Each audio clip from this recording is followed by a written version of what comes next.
Hey guys, it's Dana.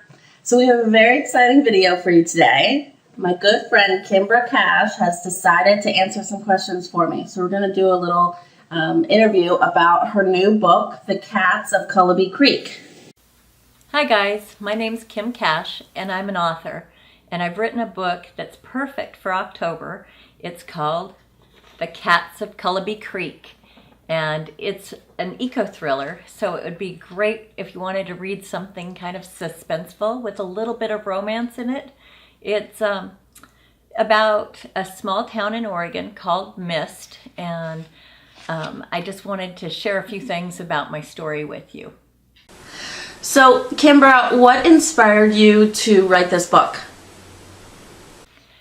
I worked at a law firm for a lot of years, and while I was there, I was doing environmental law, and I became really interested in some of the eco-biological problems in the world, and one of them was the problem with frogs. All of our frogs are getting to be mutants, and I can put some links down below so you can see about you can read in Scientific American and different articles from scientific journals that tell you that because of our contaminated water, that a lot of our pollutants are getting into humans and animals.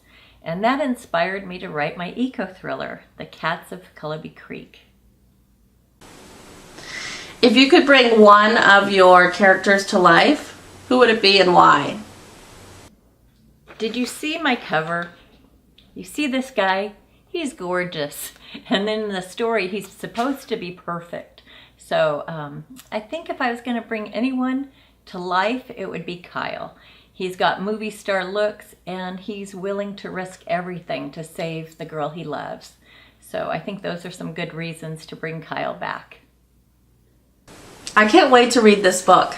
I have it on ebook, but I haven't actually read it yet because I haven't had time. But this is perfect for Halloween. So I'm pretty excited. I'm going to hopefully start soon. What are your hobbies outside of writing? Besides writing, I love to play tennis and run. I love to bake and sew and knit and crochet. I think it might be an easier question to ask me, what aren't my hobbies? You kind of sound like me. I kind of do a little bit of everything. So where is one place in the world that you would like to visit that you haven't been before? Well, I've traveled a lot just because my husband is a dual citizen. So I've been to Denmark, which is one place I wanted to go, and Ireland and Scotland. So if I was going to go somewhere else, I think it would be Iceland. I'd love to see the Aurora Borealis. And what's the weirdest thing that you've ever eaten? Did you hear my answer to the question before where I said I love to bake and cook?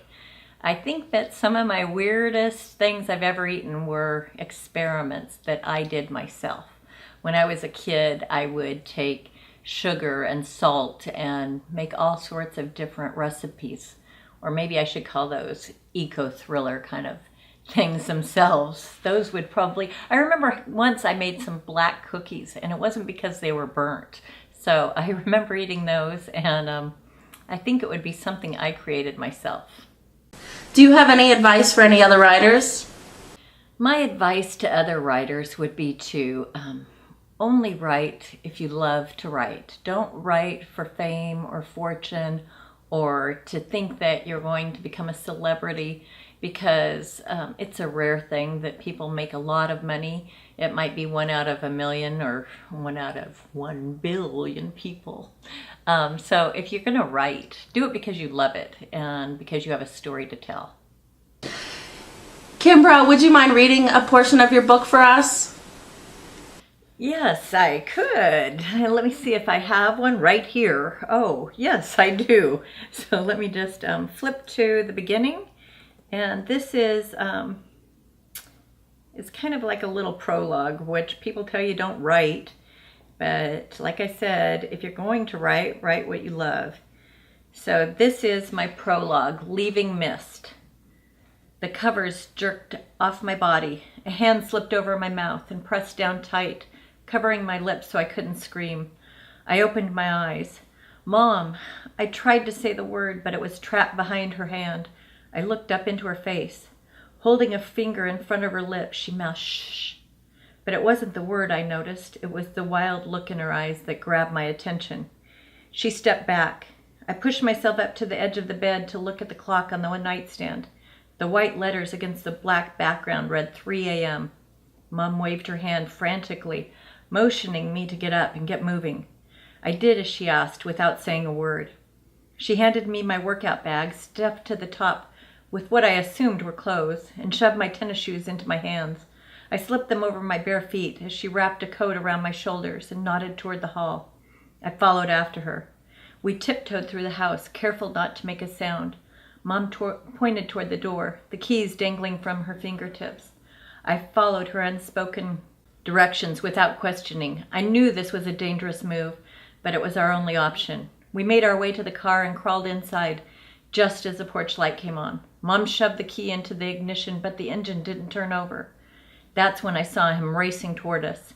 Mom turned the key again, over and over, but the car didn't respond. "Dad!" I cried as he leapt up on the hood, hammering his fist against the window right in front of Mom's face. She closed her eyes, mumbled a few words, and tried the key again. This time the engine sprang to life. She jammed it into reverse, punched the gas, and we flew backwards down the driveway. Dad slid off the hood of the car.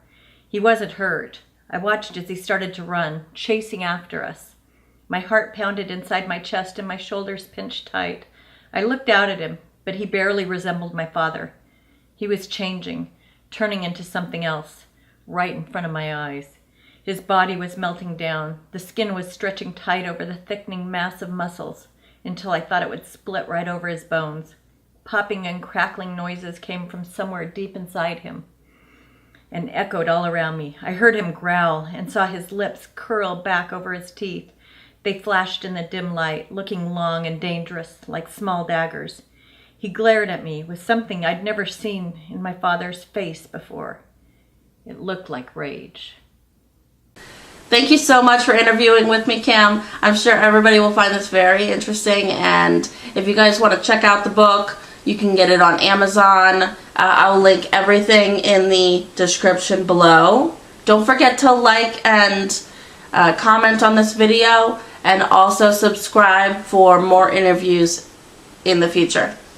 I wanted to thank Dana Provo for inviting me to be on her YouTube channel and for interviewing me.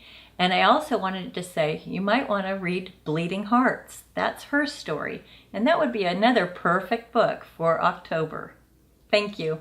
Bye! Thanks, bye!